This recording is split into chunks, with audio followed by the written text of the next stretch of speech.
Bonsoir, c'est avec un grand plaisir que nous retrouvons votre compagnie. La promotion du leadership de la jeune fille est au cœur de nos discussions ces dernières semaines. Cet après-midi, nous allons vous faire découvrir 4 jeunes femmes qui sont tenaces et qui suscitent de l'admiration. Elles viennent d'horizons divers. Tout en se racontant, elles nous éclaireront sur leur parcours et nous parlerons des freins et des accélérateurs qui les ont jonchés. Mais avant de rentrer dans le vif du sujet, ensemble, allons à la découverte de leurs identités. C'est parti.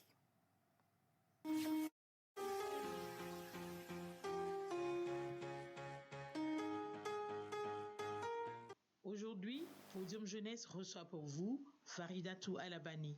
Elle est la présidente de Youth Panel Lomé. Docteur Yendoutier Kombate Yakoubou. Elle est médecin généraliste. Zénabou Diara. Elle est la lauréate du concours d'art oratoire au féminin CAOF 2022.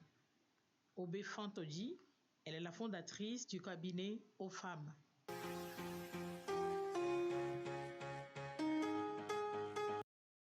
Une fois encore, bienvenue à Podium Jeunesse. La promotion du leadership de la jeune fille est à l'honneur au cours de ce mois dans notre émission. C'était fait. Aujourd'hui, je reçois une équipe de jeunes femmes qui vous démontreront que le leadership commence par de petites actions qui font toute la différence. Et nous parlerons de leur parcours, sans doute qui n'a pas été un long fleuve tranquille. Faridatou, bonsoir. Bonsoir, Pélagie. Comment vous allez? Je vais bien. Comme nous l'avons découvert tout à l'heure, lors de la présentation, vous êtes la présidente de Youth Panel Lomé. Est-ce que vous avez toujours voulu diriger un groupe de personnes, je veux dire une association? Merci pour la question.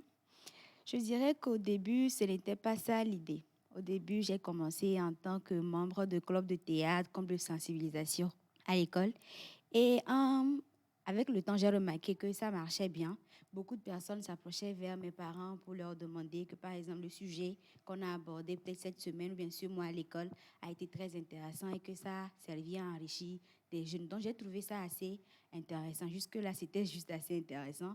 Ensuite, il y a eu l'opportunité qui est arrivée de faire partie du CCNE, qui est le Conseil consultatif national des enfants. Donc, nous avons été sélectionnés à l'école justement parce qu'on nous a remarqué dans les différents clubs et autres. Et à cette étape-là, on était, disons, des centaines d'enfants et on devait être 20 au total à représenter dignement les enfants de notre communauté, c'est-à-dire de notre préfecture entière. Et c'était quelle préfecture? Préfecture, à l'époque, c'était... Actuellement, tout est vraiment mélangé. Oui. Je pense que c'est Golfe 2 ou bien Golfe 3, au milieu là-bas. Voilà, donc c'était ça. Il a fallu faire des campagnes, il a fallu convaincre les autres, c'est-à-dire que lorsque nous serons face, par exemple, au préfet, je serai en mesure de pouvoir défendre leurs droits, partager les différentes difficultés, obstacles que les enfants et les jeunes rencontrent dans la communauté. Donc ça a commencé comme ça. Et j'ai réussi, heureusement, j'ai réussi la campagne. On m'a nommée, on m'a plutôt élue au poste de présidente. Et avec le temps, beaucoup de personnes s'approchaient justement vers ma mère pour lui dire « Il y a tel enfant dans le quartier qui a tel problème. Il y a telle fille ici qui a tel problème. Est-ce que ta fille ne peut pas faire quelque chose pour l'aider ?» C'est en ce moment aussi que mes parents ont compris que dans ce que je fais, la mine de rien, c'est quelque chose d'intéressant parce que ça leur apporte également une certaine crédibilité haute dans la communauté. Donc, tout ça a continué de me motiver. Après le CCNE, j'ai eu la chance, à travers le réseau Rogette, de faire partir du conseil d'administration du forum FODET, qui est un forum qui regroupe plus de 200 ONG qui défendent les droits des enfants au Togo. Être membre d'un CA comme ça, pour moi, c'était une très belle expérience. Je m'asseyais parmi des adultes pour décider vraiment de comment est-ce qu'il faut diriger tout ce groupe-là, les décisions très importantes à prendre, des décisions que ce soit financières, de management et tout. Tout ça m'a vraiment motivée. Je me suis dit, il y a le Youth Panel là-bas. Pourquoi est-ce que je devrais être simple membre? Pourquoi ne pas oser aller être présidente? Ça me permettrait aussi de vraiment appliquer aussi un certain management et de pouvoir me préparer aussi à ma vie professionnelle. Donc, c'est ce qui m'a encouragée. Et dès que l'opportunité est arrivée, je l'ai saisie. Et là-bas aussi, c'était une lection. Heureusement que j'ai réussi à convaincre mes pairs et on m'a élue présidente. Ça fait déjà 2 ans que je suis présidente de Youth Panel Lomé. Avec tous les défis, il y a d'énormes défis à relever.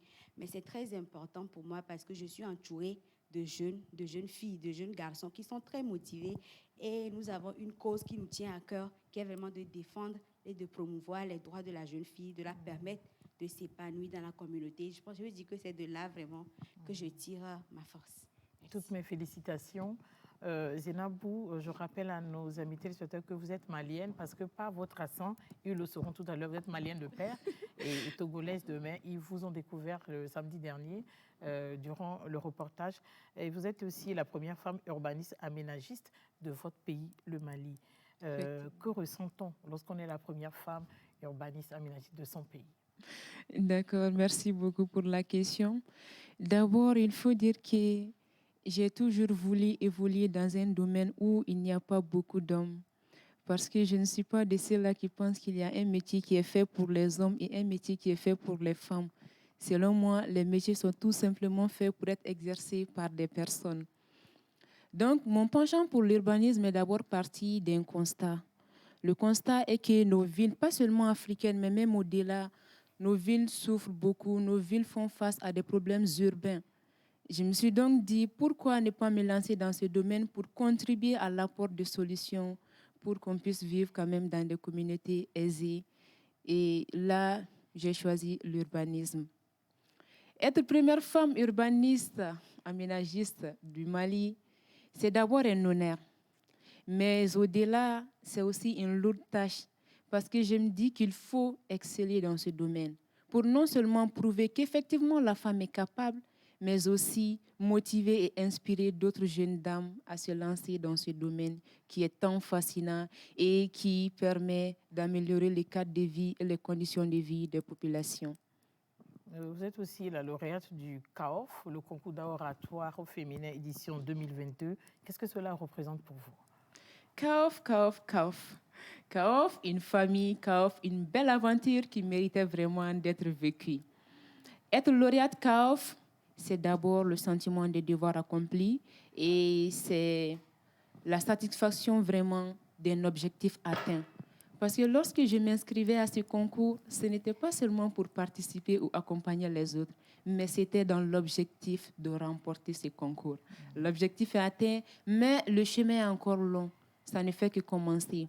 Donc, je suis toute satisfaite d'être la lauréate.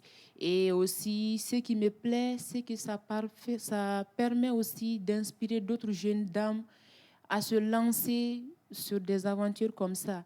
Je sais que nous sommes nombreuses à pratiquer l'art oratoire sans pour autant passer par un concours. Mais il faut oser.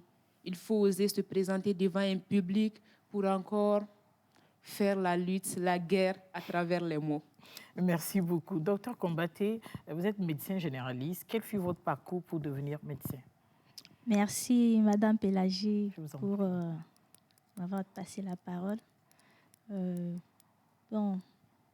D'abord, le travail de médecin, je l'ai eu depuis ma tendre enfance. J'ai eu à passer beaucoup de temps dans les hôpitaux. Et chaque fois que j'arrivais, il y avait ces gens-là qui étaient dévoués. Parce que vous avez été maladive ou quoi? Oui. Ok. Ces gens-là étaient dévoués et puis qui trouvaient toujours une solution, qui m'apportaient toujours la joie de vivre. Et je retrouvais cette joie de vivre-là. Jusqu'à ce que je sois complètement sur pied. J'ai nourri depuis ma tendre enfance. Déjà au CM2, je savais que je devais devenir médecin et précisément une chirurgienne. Ok. Donc, je me suis mise au travail et la plupart des gens, déjà au collège, on me disait que non, qu'il y a plein de filles qui disaient ça. Il y a telle fille qui avait dit qu'elle va devenir médecin. Aujourd'hui, elle vend les trucs au marché. Il y a l'autre fille, elle est partie finalement. Elle s'est retrouvée en faculté de droit parce que la médecine, c'est pas facile. Je leur répondais toujours que moi, je fais ce que les gens pensent que c'est impossible. Donc, ça m'encourage plutôt. Donc, j'ai eu un bac série D.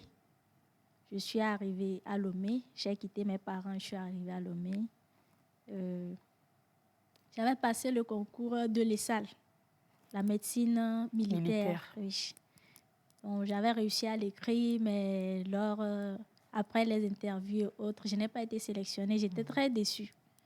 Mais je n'ai pas baissé les bras. je suis allée à l'université en tant qu'une nouvelle bachelière. Je suis allée à la DAS pour m'inscrire. Il y a un monsieur qui me rencontre, il me demande, « Jeune fille, qu'est-ce que vous êtes venue faire ?» Il dit, « Je suis venue m'inscrire à la faculté de médecine. » Il me pose la question, « Est-ce que votre père est médecin ?» Je dis, « Non, mon papa n'a eu que le BPC et ma mère n'a pas été à l'école. » Il dit que, mais lui ne me conseille pas du tout de choisir la de médecine. choisir autre chose à part la médecine parce que je ne pourrais pas réussir. Et je lui ai répondu la même chose. Je lui ai dit que vous venez de me lancer encore un défi. Moi, je vais m'inscrire. Et l'année prochaine, je viendrai vous retrouver pour vous dire que je suis acceptée à la faculté de médecine. Donc, c'est là que je m'inscris. On commence le parcours. En première année, nous étions 600 étudiants. Et c'était le LMD qui se passait en ce moment quand on s'est inscrit. Et 2 mois après, le décanat décide qu'il n'y a plus de LMD et qu'on revient au numerus clausus. Le numerus clausus, ça veut dire que sur les 600, on va juste prendre un certain nombre. Tu peux avoir même 19 de moyenne, mais si tu n'es pas dans le nombre, tu es réorienté, c'est-à-dire tu dois quitter la faculté. Et là, il y avait eu le découragement. Je suis rentrée chez moi, je me suis dit que je suis née pour être médecin. Même si c'est une seule personne qu'on va prendre, je sais que ça doit être moi. Je me suis mise au travail et à la fin de l'année, à ma grande surprise, moi-même j'étais surprise lorsqu'on sort les résultats. Ils ont dit qu'ils devaient prendre 80 personnes. Sur les 600 ? Sur les 600. Et parmi les 80 personnes, je me suis retrouvée, j'étais la première des civils. Et là, j'étais étonnée, mais après, je me suis souvenue des paroles que j'avais dit au monsieur. Et je suis partie le retrouver et je lui ai dit qu'effectivement, je suis sur la route maintenant pour devenir médecin. Et s'il s'agissait d'une seule personne qu'on devait prendre en médecine, ça allait être moi parce que je suis la première parmi les civils. Et le monsieur a juste souri et c'est là que je commence mes études en médecine proprement dit parce que c'est à partir de la 2e année que ça commence. Je vous dis que ça n'a pas été facile. Il y a un moment donné, j'ai voulu abandonner parce que ça devenait pénible. On te donne un topo de 1000 pages et on te dit que ça, c'est juste pour un cours et peut-être tu as 10 cours à bosser. Ça devenait tellement pénible. Un jour, j'ai appelé mes parents, je leur ai dit que je ne crois pas que je pourrais continuer. Et mon père m'a dit que je crois en toi, je sais que tu es une battante et que tu vas y arriver. Et là, j'ai repris courage, j'ai continué. Malheureusement, à la fin de ma 2e année, j'ai perdu mon père. Et ça a été un choc pour moi. J'ai failli échouer l'année, mais j'ai repris courage parce que on était un groupe de 4 filles, on venait tous de Dapon et on se tenait main dans la main. On a décidé qu'on doit devenir tous médecins pour pouvoir retourner dans notre région, dans notre communauté et sauver des gens. Donc, c'est là mon parcours. Le 24 juin passé, j'ai soutenu ma thèse de doctorat en médecine et je suis devenue médecin généraliste. Et je tiens à dire aux jeunes filles qui nous suivent que rien n'est impossible, surtout quand on est femme. Moi, en tant que médecin, je peux vous dire que lorsque la femme a une détermination, notre cerveau est fait de telle sorte que nous sommes plus tenaces que les hommes. C'est Dieu même qui nous l'a donné. Et rien n'est impossible. Et je pense que je suis déjà sur la route. Et bientôt, je compte devenir chirurgienne, pédiatre, plasticienne. Elle mérite des applaudissements. Quelle détermination. Merci beaucoup, Olbé. Vous êtes la fondatrice de Femmes. Pourriez-vous revenir sur votre parcours? Merci beaucoup. Merci beaucoup, madame, pour l'honneur.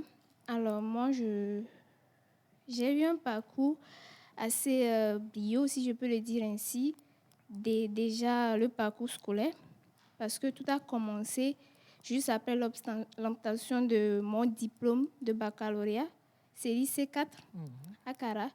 Et c'est là, j'avais déjà ce poids de responsabilité, de ce que je devais devenir, de ce que je pouvais faire de ma vie.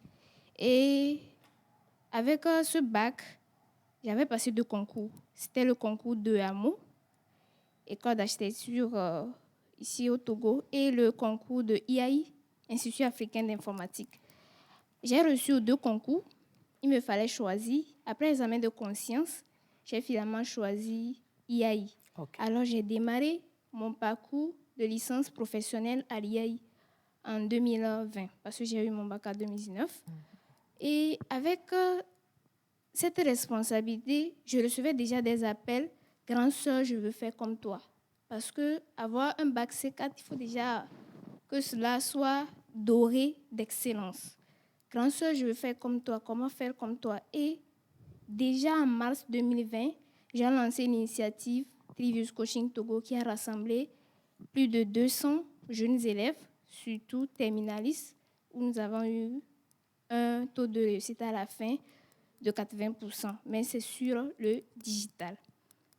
Et dans le parcours, toujours c'était en première année, en novembre 2020, j'ai également lancé ou bien organisé cette rencontre spéciale entre nous, promo C4. Oui, on a eu le bac C4. Qu'est-ce qu'on a fait et qu'est-ce qu'on veut faire en fait? Et c'est Minds Party, où c'était à Kara, au lycée Kara 1, là où j'ai eu mon bac C4, avec une participation d'une vingtaine, où on a eu même des aînés. C'était une réussite. Cela s'est poursuivi avec quoi? En 2021. J'ai également lancé en juin 2021, j'ai lancé l'initiative de rencontre entre jeunes. Déjà, je développais cette initiative d'entrepreneuriat, de créer quelque chose. Et là, j'ai lancé quoi? J'ai lancé Dimanche d'Orchevier, où 4 jeunes entrepreneurs ont présenté leur projet d'entreprise. Et c'était une réussite parce qu'ils ont été lauréats et aujourd'hui, ils se forment, ils continuent ce programme d'accompagnement.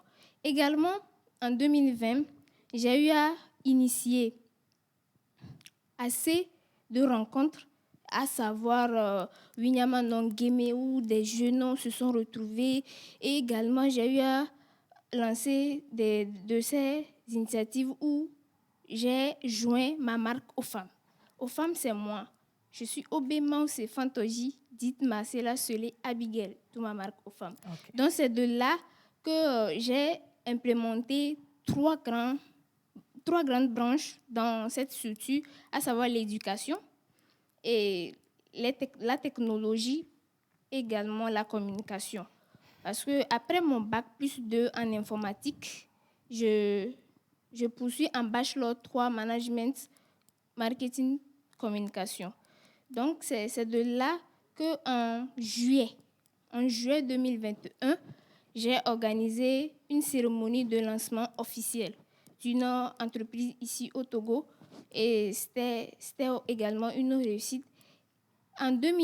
Toujours en 2021, j'ai organisé assez de rencontres, comme je le disais. Et c'est de là qu'en 2020, en janvier 2022, j'ai eu l'honneur de rencontrer Madame le Premier ministre suite au fait que j'ai été retenue en colonie de vacances 2016 BPC. Okay. Donc, durant tout ce parcours, je vois comment j'ai évolué en termes d'initiative. J'ai évolué en termes d'audace. Parce que tout a été pour moi ce courage d'oser lancer, d'oser mettre en pratique ce que j'apprends déjà à l'école. Parce que voilà, je suis en informatique, je mets déjà en place ces initiatives informatiques, je vends des consommables informatiques et tout. Et je me spécialise en marketing pour pouvoir aider ces jeunes entrepreneurs à avoir de la visibilité et tout et autres. C'est de là que je joins tout, une touche spéciale qu'est le digital. Et aujourd'hui, plusieurs me connaissent à travers le digital, à travers tout ce que je fais. Je n'hésite pas à partager de tout mon parcours, de tout ce que je fais sur le terrain concrètement et de tout ce que cela peut relever. Donc, c'est de là que j'ai continué par lancé en cette initiative. Hein. Actuellement, nous avons tout dernièrement lancé, j'ai participé à l'organisation du lancement officiel de 2 entreprises, convention de partenariat de 2 entreprises ici au Togo. Et cela porte exactement sur mon thème de mémoire, qui porte sur le co-branding en marketing. Donc déjà, je vois comment je suis en formation, mais je mets en pratique également tout ce que j'apprends. Donc, durant ce parcours, j'ai eu 3 mois de travail, d'emploi avec une entreprise ici locale, 6 mois déjà avec une entreprise internationale. Et je suis aujourd'hui en tant qu'ambassadrice de marque. Et puis bon, voilà. Merci beaucoup. Je l'ai dit en début d'émission que cet après-midi, je suis avec des jeunes femmes tenaces et qui forcent l'admiration. Vous ne le démentirez pas. Mais dites-moi, d'où est-ce que vous avez puisé cette énergie avec laquelle vous êtes nourrie pour pouvoir franchir certainement des embûches que vous avez dû rencontrer durant vos parcours? Faridatou. Merci beaucoup, Madame Pélagie. D'où est-ce que je tire l'énergie? Je dois dire que déjà, depuis toute petite, je me suis toujours dit, se démarquer, c'est important. C'est-à-dire que nous sommes tous des filles, nous sommes tous des êtres humains. On vient forcément pour faire un petit temps sur Terre et partir. Mais c'est très important pour moi que lorsque, peut-être après, quand tu n'es pas là, qu'on puisse dire que cette personne a fait ceci, a fait cela. C'est-à-dire que ton nom puisse vraiment rester dans les archives. Je dois dire que c'est ce qui me motive le plus. C'est-à-dire marquer vraiment mon temps. Et de diverses manières, c'est-à-dire déjà apporter des solutions à ma communauté. C'est pour ça que je me suis vraiment engagée dans le côté associatif, c'est-à-dire comment aider les enfants, comment aider les filles, comment vraiment amener les enfants qui vivent des situations vraiment vulnérables à sortir de cela, à profiter aussi de leur vie et des opportunités que les autres enfants vivent. Et au-delà de ça, ma maman qui, à chaque fois, me motive en me disant qu'une femme dans une communauté, généralement, on est minimisé de nature. C'est-à-dire qu'on se dit, cette femme... On nous relègue au second rang. Au second rang, c'est-à-dire, c'est bien, tu es intelligente, mais qu'est-ce que tu pourras faire de vraiment génial? Donc, je me dis que c'est important, justement, de faire quelque chose de génial pour pouvoir amener la génération qui va venir à savoir qu'une fille, disons, la fierté qu'un garçon peut apporter à sa famille, une fille peut faire la même chose. Plus que ça. Donc, c'est vraiment de sensibiliser les filles, à amener vraiment les parents à aussi faire beaucoup plus confiance en leurs filles et à investir en elles. Je dois dire que c'est vraiment de là que je tire beaucoup plus mon inspiration. Donc, nous voyons que la présence des parents, même si c'est dans l'ombre, en tant que coach pour le meilleur devenir de leurs enfants est très important. Je dois dire que c'est même le plus important. Et c'est très difficile de réussir quand tes parents ne sont pas vraiment derrière toi. Quand tes parents ne comprennent pas déjà ce que tu veux faire et ce que tu veux devenir. Donc, à partir du moment où tu reçois ce soutien-là, tu sais qu'eux aussi, ils attendent vraiment de toi. Tu es encore plus motivé. Tu te dis, faire la fierté de mes parents, c'est la première chose. Ensuite, le reste viendra. Merci beaucoup, Zénab. Alors, l'énergie, je peux dire qu'elle vient tout simplement de la détermination. Parce que c'est la détermination. Quand je veux faire quelque chose, je le fais. Quels que soient les obstacles qui vont se présenter, je le ferai. Et aussi, comme elle l'a si bien dit tout de suite, il y a aussi le côté familial. Déjà en famille, que ce soit papa, maman, les frères et sœurs, tout le monde bosse dur. Donc, c'est comme c'est déjà naturel. Tu ne peux que bosser dur. Et le chemin de la réussite est toujours épineux. Mais ce qui est bon à savoir, c'est qu'il n'est pas infranchissable. Donc, c'est la détermination, la motivation de toujours vouloir ce que je veux. Quand on veut, on peut le faire. Donc, si je vois bien chez vous, tout le monde bosse. Donc, vous avez eu des modèles oui, bien qui sûr. vous ont motivé et vous n'aviez pas droit à l'échec. Justement, c'est ça. Dans la famille, quand tout le monde bosse, on n'a plus droit à l'échec. Ça veut dire qu'il faut seulement bosser dur. Merci. Obé. Oui, merci beaucoup. Comme elle vient de le dire... Je ne te coupe pas la parole. Hein. Oui. Ce qui a a titillé ma curiosité lorsque vous parliez, c'est que vous foisonnez d'initiatives. Comment ça se fait? En effet, l'énergie, ça vient de la vision que je porte. Okay. Très tôt, j'ai pris le temps de m'étudier, de savoir exactement pourquoi je suis née. Cela, c'est venu pourquoi? Parce que je fais une dédicace spéciale à mes parents. qui, avec l'éducation qu'ils m'ont donnée, l'essentiel, c'est l'excellence. Okay. Tout ce que tu fais, fais-le bien. Parce qu'il n'y aura plus d'autres occasions pour le faire ailleurs. Alors, c'est de là que, déjà, après, j'ai eu en 4e, j'ai été Miss Bibliothèque 2015. Wow. En 3e, j'ai été 5e du Togo. Wow. Avec tout cela, qu'est-ce que je peux faire? Déjà, j'ai dit, waouh, il faut que je cherche où je vais. Et je pensais déjà... que vous vous canalisez. Exactement. Et je pensais déjà à mon orientation scolaire et psychoprofessionnelle. C'est de là que, très tôt, je me suis approchée des aînés. C'est vraiment des astuces, bien des astuces qui ont vraiment agi dans ma vie d'audace, en fait. Je me suis approchée de ces aînés, de ces grandes personnalités qui m'inspirent, même si c'est à la télé, même si c'est à l'école, les enseignants. Il suffit juste que je trouve en toi quelque chose d'exceptionnel. Peut-être tu parles bien, tu articules bien les mots. Monsieur, comment vous le faites? Et très tôt, j'ai eu des parrains, des marraines. L'essentiel, c'est d'apprendre. Qui vous ont suivi. Exactement. Et quand j'ai eu mon bac, surtout avec les réseaux sociaux, j'ai su utiliser le digital pour pouvoir me démarquer et attirer ces modèles et travailler à leur côté. Donc, c'est de là vient l'énergie que je dégage aujourd'hui et surtout avec cette conviction que la réussite, c'est une question d'engagement. Je veux et je vais réussir. C'est une question de volonté. Donc, c'est ce que... Merci beaucoup. Docteur Kombaté. Moi, je vais dire presque la même chose. Surtout les parents. Les parents donnent de l'énergie à leurs enfants.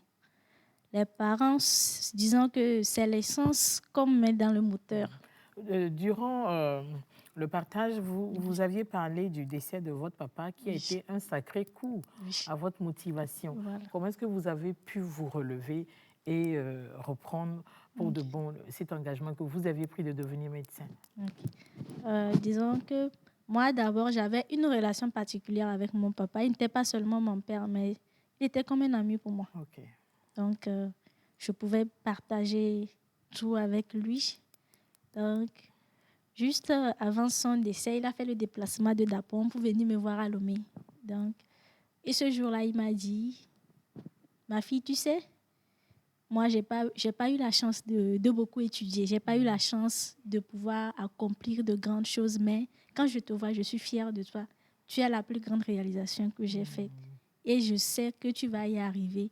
Ta vision, moi, ma vision, déjà toute petite, chaque fois, je disais aux gens que je vais construire au minimum 5 grands hôpitaux dans le Togo où je vais mettre, chaque région aura un scanner IRM en ce moment parce que je suivais Grey's Anatomy, donc je voyais ce qui était dedans. Et donc, c'était ma vision, c'est toujours ma vision. Et quand il m'a dit ça, il m'a dit que rien n'est impossible, tu peux le faire. Donc, j'ai gardé cela. Et après, j'étais vraiment choquée après son décès parce que c'était vraiment brutal. C'était un accident. Donc, j'étais choquée. J'ai pris 3 mois où je n'allais presque même pas poursuivre les cours. Je restais chez moi et tout. Et un jour, j'étais là, les paroles me sont revenues. Ces paroles me sont revenues en tête. Et il y avait ma maman aussi qui m'appelait chaque fois, qui me motivait et tout. Et c'est là que j'ai dit que, waouh, ce monsieur-là m'a dit que je peux réaliser. Et ce n'est pas en restant dans ma chambre, ce n'est pas en restant assis à me morfondre, en baissant les bras que je vais y arriver. Et je me suis reprise et j'ai continué. Et je tiens aussi à faire une dédicace spéciale à Madame Sinanga Mouni, qui était ma directrice de l'école que j'ai faite à Dapon, l'école Yanfoum. Et c'était une dame vraiment qui m'a motivée. Disons que c'est une marraine pour moi. Elle était la fondatrice de l'école. Et chaque fois, je jouais dans les pièces théâtrales. Et chaque fois, je jouais le rôle du médecin. Et elle m'appelait, me disait Mais la route était toute tracée. Voilà. Et elle m'appelle chaque fois. Elle me dit que je compte vraiment sur toi. Je sais que demain, tu vas amener le nom de mon école très loin. Donc, bien de choses à la dame. Oui. Je peux déjà dire que vous êtes des jeunes femmes leaders, engagées par rapport à vos visions. Mais quand on parle justement du leadership de la jeune fille, qu'est-ce que c'est? Comment est-ce que vous le comprenez? Pour vous, qu'est-ce que cela sous-entend, Sénabou? Parler du leadership de la jeune fille, ça sous-entend amener la jeune fille à cultiver le sens de la responsabilité, à pouvoir inspirer, impacter et motiver d'autres personnes qui sont autour d'elle, que ce soit dans sa communauté ou au-delà. Et aussi, il ne s'agira pas seulement de motiver à travers les beaux discours, parce qu'il faut poser des actes concrets en mettant en exergue ses talents. Être leader, ça ne se limite pas seulement à tenir de beaux discours, mais aussi à poser des actes concrets. Assez concret, oui. Obé? Oui, le leadership. D'abord, c'est emprunté à l'anglais. Et c'est pour nous expliquer simplement cette position d'exercice d'un leader. Un leader, c'est cette personne qui a la capacité de l'audace. L'audace à prendre des initiatives, à ne pas attendre qu'on te dise « fais ceci avant de le faire ». Non, je prends des initiatives, je décide de poser des actes, de poser des actions concrètes pour pouvoir atteindre des objectifs clairs qu'on définit. Donc, c'est en cela qu'on parle de leadership et de la jeune fille particulièrement. Pourquoi? Parce qu'aujourd'hui, on parle des droits de la femme. Et on a eu à banaliser cette capacité que peut avoir la femme à prendre la parole en public, à accéder à des postes de décision dans son pays et tout. Mais aujourd'hui, ces préjugés ont été renversés. C'est de là qu'on parle du leadership, de ce que la jeune fille est capable de faire, qu'on pense qu'elle ne peut pas le faire. Et cela, ce n'est pas des actions. Merci. Farida, tout? Ok, je pense que je vais juste ajouter, parce que mes deux prédécesseurs ont quand même touché des éléments très essentiels. Ce que je vais ajouter, c'est le fait de se démarquer. Le fait de se démarquer de sa communauté. Pourquoi cette affaire de leadership féminin? Mais c'est parce que, entre-temps, depuis la nuit des temps, les garçons ou les hommes ont toujours été mis en avant. Nous les avons vus réaliser de grandes choses. Et on a dans l'histoire seulement très peu de femmes qu'on peut avoir pour modèle, très peu de femmes qui ont réussi à arriver à des niveaux où il y a beaucoup d'hommes. Le leadership féminin, c'est vraiment un concept pour amener les filles à comprendre qu'elles peuvent également arriver où elles veulent arriver. Elles peuvent également marquer leur génération. Elles peuvent également changer les choses dans leur communauté, même dans leur famille, c'est-à-dire au cours déjà même le fonctionnement de la maison, papa, maman, qu'est-ce que la fille aussi peut faire pour contribuer dans la communauté. Ne pas seulement penser que les hommes, ce sont eux qui peuvent bâtir la communauté, mais que la fille également a un rôle très, très important à jouer. Et que pour réaliser cela, il faut travailler. Parce que les hommes, ils n'y arrivent pas en restant chez eux, ils n'y arrivent pas en étant beaux. C'est parce qu'ils travaillent également qu'ils y arrivent. Parce que c'est important de dire cela. Peut-être que notre éducation aussi a encouragé le fait que la femme pense que si je suis belle et tout, c'est suffisant, je pourrais arriver à énormément de choses. Mais actuellement, on est dans une époque où c'est le travail qui permet vraiment de briller, de réaliser et de réaliser de grandes choses. Mais même la beauté est passagère. Même la beauté est passagère, voilà. Justement. Peut-être qu'on peut 100 ans. l'utiliser, mais elle est aussi passagère. Donc, c'est vraiment un concept qui veut qui veut motiver vraiment les filles à avoir beaucoup plus confiance en elles, à prendre beaucoup plus d'initiatives et elles aussi à contribuer réellement au développement d'abord de leur vie, de leur communauté et de leur pays. Et de leur pays. Merci beaucoup. Docteur Combaté. Merci beaucoup. Vous avez un ajout? Je vais juste ajouter que être femme dans la société, c'est déjà un atout. On est déjà mère de famille, c'est un grand leader. Que souvent, on ne s'en rend pas compte. Être une mère, c'est pas quelque chose. Donc, c'est à partir de là, quand tu arrives à gérer un foyer, à gérer des enfants, tu influences, c'est le noyau même de la société. Et le leadership, c'est influencer et changer sa communauté à travers son travail et puis ses actions. Généralement, la lecture qu'on fait des attitudes qu'adoptent certaines filles envers les opportunités qui leur sont offertes décourage. Comment pensez-vous qu'on puisse encourager la jeune fille à pouvoir aspirer à occuper des postes de leadership? Merci beaucoup. Cela, c'est vraiment une réalité. Cette lecture se remarque en 3 grandes catégories. Clairement, on voit de ces jeunes filles timides qui pensent que oui, moi je suis fille, je n'ai que ma beauté, je n'ai que peut-être des fesses, je n'ai que peut-être des seins. Alors là, ce n'est pas de la timidité. Non, c'est-à-dire, elles ne trouvent pas qu'elles ont quelque chose à donner. Donc quelque chose d'autre à part la beauté. Exactement. Et leur corps. Exactement. Donc, elles restent dans leur coin. Il y a des initiatives, il y a des opportunités, des programmes lancés. Des formations gratuites. Des formations, mais elles sont comme ça. En deuxième position, on remarque quoi? Les m'as-tu vu? C'est-à-dire, oui, je suis présidente de l'association, voilà, formation là, c'est pour moi. Oui, c'est nous, on va être devant. Et oui, TVT vient. C'est-à-dire, tout ce qu'elles autres veulent faire, c'est être devant. On dit qu'elle est devant. Mais quelle action concrètement? D'abord sur elles-mêmes, parce qu'on constate qu'elles sont souvent devant, mais à la maison des valeurs humaines, rien. Troisième position, c'est celles-là qui n'attendent même pas des opportunités pour agir. C'est dans cette catégorie qu'on forme de vrais leaders. Et pour encourager cela, il faut alors organiser assez d'initiatives, assez de programmes. Mais d'abord, il faut former la jeune fille. Il faut d'abord montrer à cette jeune fille quelle est l'importance de participer à ce programme. Et là, il faut des exemples clairs. Il faut des modèles de ces promotions déjà qui ont participé peut-être à ces programmes et qu'est-ce qui est devenu ou bien quels sont les résultats concrets. Est-ce que vous voulez dire qu'il faut préparer la jeune fille par rapport à ces opportunités? C'est très important. Parce qu'il y en a certaines, je suis sûre, elles ne trouvent pas en ces opportunités des opportunités pour se lancer. Tout à fait. Donc, il ne faut pas banaliser. Il faut alors avoir ces occasions de regrouper les jeunes filles.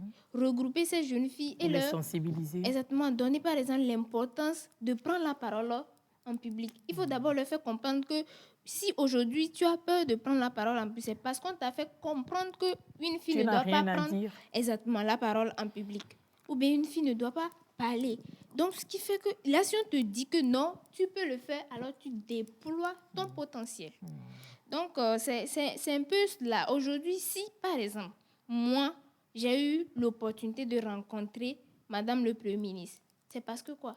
C'est parce que j'ai eu ce parcours d'excellence.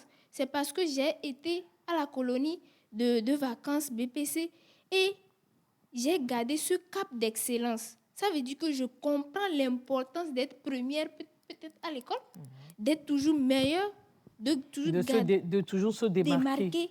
Et voilà là où Merci là où ça m'a apporté. Zinabou, comment encourager le leadership de la jeune fille? Pour encourager le leadership de la jeune fille, il faut d'abord aider la jeune fille à découvrir ses talents et mettre en valeur aussi ses talents. Et aussi à se former pour avoir une qualification.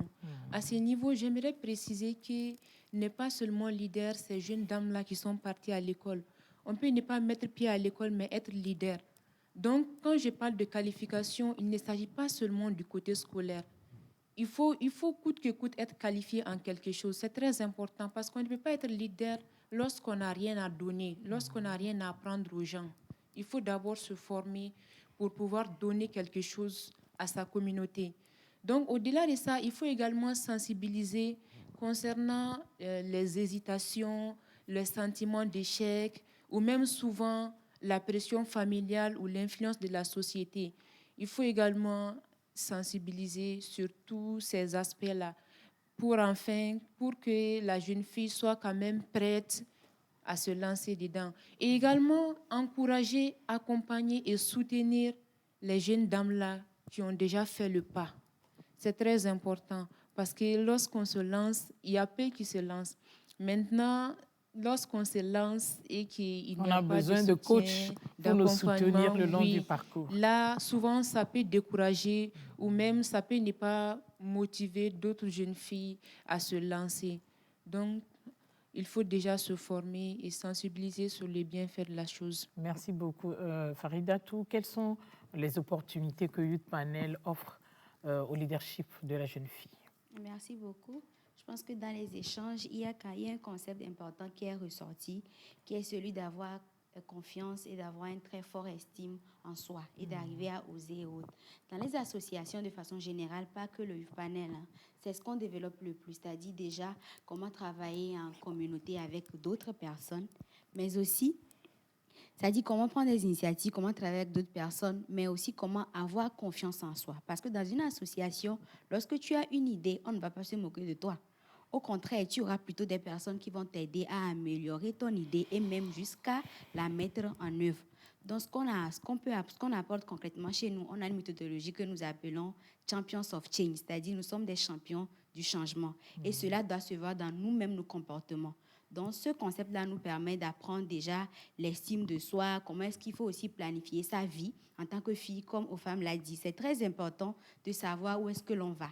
Quand on ne sait pas où est-ce qu'on va, on peut ne pas évoluer même sans si on n'a pas de vision. Si on n'a pas de vision, sans se rendre compte. Donc, notre association permet aussi cela, nous permet vraiment aux jeunes filles de pouvoir se planifier leur avenir, développer beaucoup plus d'estime en elles, toucher du doigt les problèmes réels qu'elles rencontrent dans la communauté, identifier ces problèmes, mais aussi contribuer à résoudre ces problèmes-là. Donc, elles se démarquent des autres filles de leur communauté, ce qui fait aussi qu'à l'école aussi, elles se démarquent. Et professionnellement aussi, ce sont des personnes qui n'ont pas peur de saisir des opportunités, qui ont de l'audace, etc. C'est important de... Et je profite pour dire aux parents qui sont souvent sceptiques dans les histoires de clubs et associations de ne pas l'être. Parce que c'est important. L'enfant apprend forcément quelque chose à cet endroit.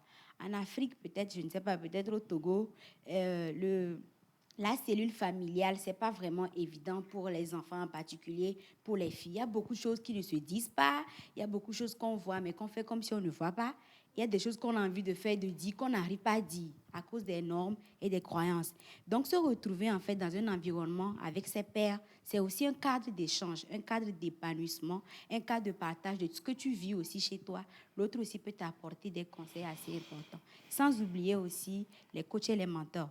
Parce que de plus en plus, ça, dans l'association, on a des marraines, on a des parrains dans différents domaines. Quand tu es médecin, il y a une personne qui peut t'accompagner. Quand tu veux aller dans la communication, il y a une personne qui peut t'accompagner, etc. Merci beaucoup. Nous remercions toute la population de Kétao qui nous suit. Ils sont très fiers de vous. Nous remercions M. Simon qui nous suit depuis Kétao. Docteur Combaté. Nous pensons que le leadership de la jeune fille doit faire partie des priorités des décideurs politiques. Si on vous donne l'opportunité de leur parler, qu'est-ce que vous pensez qu'ils devraient faire pour encourager le leadership de la jeune fille? D'abord, au niveau gouvernemental, comme ce que Ofama a dit, j'ai eu aussi à participer à la colonie des vacances. Moi, c'était en 2014. Et en 2016 et 2017 aussi, j'ai eu à participer au camp scientifique des jeunes filles. En ce moment, Madame la Première ministre était ministre du Développement à la base. Okay. Et au cours de ces colonies de vacances, de ces rencontres de jeunes filles scientifiques, j'ai eu à rencontrer de grandes personnes, des femmes qui excellent dans le domaine de la science.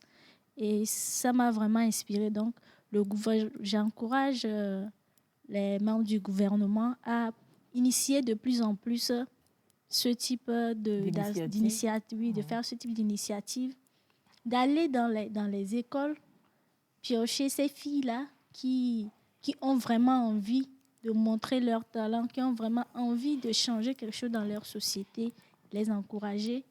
Et également, je demande aussi, c'est une doléance, des bourses pour les filles. Des fois, on a envie de faire certaines études qui ne sont pas accessibles dans nos pays. Donc, ceci va permettre à la jeune fille de pouvoir sortir de sa zone de confort, d'aller étudier ailleurs et d'acquérir encore d'autres connaissances qu'elle va ramener dans le pays, influencer encore d'autres filles. Et finalement, ce que le gouvernement peut faire, et aussi dans les écoles, qu'on puisse chaque fois encourager les filles, sensibiliser les filles à pouvoir prendre des postes de décision. D'accord, merci beaucoup. Nous avons reçu beaucoup de messages, je vous dis beaucoup. je vais la nommer Adjo. Voilà, elle a eu son bac l'année dernière. Elle a toujours rêvé faire la médecine depuis qu'elle était enfant. Mais quand elle a eu son bac, il se fait que ses parents n'ont pas eu les moyens. Elle a passé le concours d'entrée en médecine, ça n'a pas marché. Actuellement, elle est en droit, mais elle me dit que son père lui demande de laisser tomber l'université pour apprendre la couture, parce qu'ils n'ont pas les moyens de l'aide. Qu'est-ce que nous pourrons dire à cette copine? Obéir. Vraiment, c'est un réel problème sur le terrain, dans les familles. Elle venait de le dire que si tes parents n'arrivent pas à cerner ce que tu veux faire, ils peuvent te dérouter de ta vision. Spécialement pour notre chère Adjo, ce que je vais lui demander, c'est de démontrer à ses parents qu'elle veut réellement faire ce parcours de médecine. Pour ce faire, elle ne doit pas rester dans sa zone de confort. Donc tu lui proposes vous lui proposez plutôt de reprendre le concours l'année prochaine? De reprendre, c'est ça. Et surtout d'être en compagnie de ses modèles, de ses grandes sœurs, de ses aînés qui ont déjà fait le parcours. Et faire de ces compagnies, c'est pouvoir avoir des arguments pour expliquer aux parents pourquoi je veux faire cela, quelle est la réalité, qu'est-ce que cela peut m'apporter, et expliquer que voilà, avec couture, d'abord, je n'ai pas l'artisanat ou bien cette aptitude de faire la couture. Clairement, on montre aux parents pourquoi nous voulons faire cela. Donc, mais dans le cas d'Adjo, c'est surtout un problème de moyens. Oui, tout à fait. Tout à fait. Bon, ce problème de moyens, il y a aussi ce manque d'information. Parce qu'aujourd'hui, on a assez d'opportunités de renforcement, bien d'accompagnement de la jeune fille. Aujourd'hui, il y a assez même d'associations qui sont prêtes à financer les études, les parcours de la jeune fille. Donc, je demande aux jeunes filles, pas seulement à Adjo, mais d'aller à l'information, de demander comment je pourrais, et de rester à l'écoute. Surtout à la radio et tout, il y a des bourses gratuites. Tout à l'heure, elle peut décrocher et partir. Je crois qu'après l'émission, je vais vous faire rencontrer Adjo. Oui. Qui sait? Peut-être qu'elle pourrait avoir une bourse pour continuer, pour pouvoir concrétiser son rêve. Nous allons tout doucement vers la fin de nos échanges. Je crois que chacune d'entre vous doit avoir un message particulier. Et quand je dis particulier, c'est du fond de son cœur et avec sincérité à toutes ces jeunes filles qui nous ont suivis cet après-midi. Nous commençons avec Dr Combaté. Ces filles qui pensent qu'elles ne peuvent pas. Mon message, d'abord, je vais donner... Il y a une citation de Georges Clason qui a dit dans son œuvre de L'homme le plus riche de Babylone, il dit « L'opportunité est une déesse arrogante qui ne perd pas son temps avec ceux qui ne sont pas prêts et qui ne veulent pas être prêts. » Pour dire par là que nous sommes des femmes. Être femme, d'abord, c'est bien et il faut s'accepter en tant que femme. Et je lance cet appel à toutes les jeunes filles togolaises et du monde entier pour leur dire il y a plein d'opportunités qui sont autour de nous. Les opportunités, ça ne manque jamais. Et sortez de votre zone de confort. Osez. Osez. N'écoutez pas ce que les gens vous disent. Si quelqu'un dit quelque chose de négatif ou bien de décourageant, nous avons un truc à nous. Souvent, moi, j'appelle ça... Pour moi, j'ai dit, j'ai un transformateur dans mon cerveau. Quand on me dit quelque chose de négatif, il le transforme en positif. Merci beaucoup. Et ça me motive encore plus. Merci. Et si vous prenez cette attitude et que vous savez, sachez que Dieu n'envoie personne sur cette terre pour venir accompagner les autres. Jamais. Chacun a une mission à accomplir. Et surtout en tant que femme, vous avez un devoir. Ce n'est pas une question de si je veux. Vous n'avez pas le choix. Vous êtes obligé de pouvoir vous lever, de saisir ces opportunités et d'apporter un changement à la société. Merci beaucoup, Obé. Merci en une phrase. Oui, merci beaucoup. Moi, je vais juste dire ce qu'il faut retenir. En tant que jeune fille, il y a 5 étapes dans la vie. D'abord, il faut vous former parce que peu importe là où vous allez arriver, c'est ce que vous avez comme connaissance, c'est de là que vous puisez tout ce que vous faites. En deuxième position, il faut découvrir le talent. Très tôt, il faut vous étudier, approcher des gens, des aînés et tout, pour savoir exactement ce que vous pouvez faire. Et en troisième position, ce qu'il faut noter, c'est avoir de l'audace pour démarrer, avoir de l'audace pour prendre des initiatives, avoir de l'audace pour oser. Être résistant en quatrième position, c'est-à-dire, quand on démarre, il y a toujours ces moments, par exemple d'échec, d'abandon, de ces moments où on a envie de rien faire, de rien tout faire, laisser tomber. de tout laisser. Mais sachez pourquoi vous avez démarré. Alors, il faut faire quoi? Il faut alors, en cinquième position, être soi-même. Parce que le leadership relève de l'humilité. Développez vos valeurs humaines, peu importe là où vous allez, restez vous. Ayez une identité. Aujourd'hui, je dis je suis étudiante entrepreneur et j'en suis fière. Et chaque temps, cela me rappelle ma responsabilité dans ma société. Merci beaucoup. Merci. Zenabou. À toutes ces jeunes filles, j'aimerais dire que nous sommes au cœur du changement et du développement. Donc, osons, n'abandonnons pas, soyons audacieuses. Et surtout, acceptons de commencer avec le peu. Parce que souvent, il y a des opportunités qui se pointent à l'horizon. Mais au lieu de se poser la question, qu'est-ce que ça peut m'apporter? Ou bien, qu'est-ce que je peux apporter à cette communauté? On se pose seulement la question de savoir, j'aurai combien? En fait, l'argent n'est pas tout. Non, sérieusement, l'argent, tout n'est pas l'argent. On ne doit pas mettre l'argent au devant de toute chose. Il faut savoir faire la politique de ses moyens pour arriver aux moyens de sa politique. C'est très important. Et également se préparer sur tous les plans, pour pouvoir bondir sur les opportunités qui vont se présenter à nous. Ne jamais dire que non, ce n'est pas possible, non, je vais tenter. On ne va pas tenter. Quand on part quelque part, c'est pour réussir. Déjà, quand on se met dans la tête que non, je vais tenter, c'est comme si on se limite déjà. Nous-mêmes, on est en train de limiter notre chance. Il faut tout simplement se dire, je veux le faire, je peux le faire et je vais le faire aussi. Merci beaucoup, Zenabou. Farida, tout? Merci beaucoup. Pour ajouter ce que mes sœurs ont dit, je pense que je vais ajouter le fait de ne pas avoir peur de l'échec. Pour beaucoup de filles, c'est ça. C'est-à-dire, si je me lance et que je ne réussis pas, qu'est-ce que ça va devenir? Comment est-ce que je vais pouvoir regarder les autres, etc. C'est de savoir que ta vie t'appartient à toi. À la fin, on ne demandera pas à tes parents, on ne demandera pas à tes amis ni à personne, mais c'est à toi-même que tu te demanderas des comptes. Donc, c'est important de ne pas avoir peur de l'échec. L'échec, au contraire, il faut l'embrasser. C'est-à-dire, il faut d'abord avoir le courage d'oser. L'échec est humain. Lorsque tu vas et que tu cognes le mur, prochainement, rassure-toi de ne pas cogner encore ce même mur. Il faut cogner peut-être un mur qui est encore plus grand. C'est-à-dire aller toujours en grandissant. Ne pas avoir peur des défis. Et c'est important de toujours se lancer des défis. Cette année, j'aurai mon CPD. Prochainement, j'aurai mon but. C'est important d'avoir des objectifs et des défis qu'on veut forcément réaliser et de s'entourer aussi des bonnes personnes qui peuvent nous fournir de l'énergie positive et de la motivation. Merci beaucoup. Merci. Je vous rassure, je vous assure que tout le Togo vous a suivi. Je ne peux pas clôturer cette émission et ne pas lire ce témoignage. Monsieur Nyassibou, depuis Kara, qui nous dit qu'il est en train de suivre l'émission avec sa femme, qui est ébahie devant vos propos. Elle avait laissé tomber ses études et à base de vos propos, elle décide de reprendre ses cours en licence. Donc, pour pouvoir continuer personnellement, elle est fière de vous. Je vous remercie de nous avoir suivis aujourd'hui.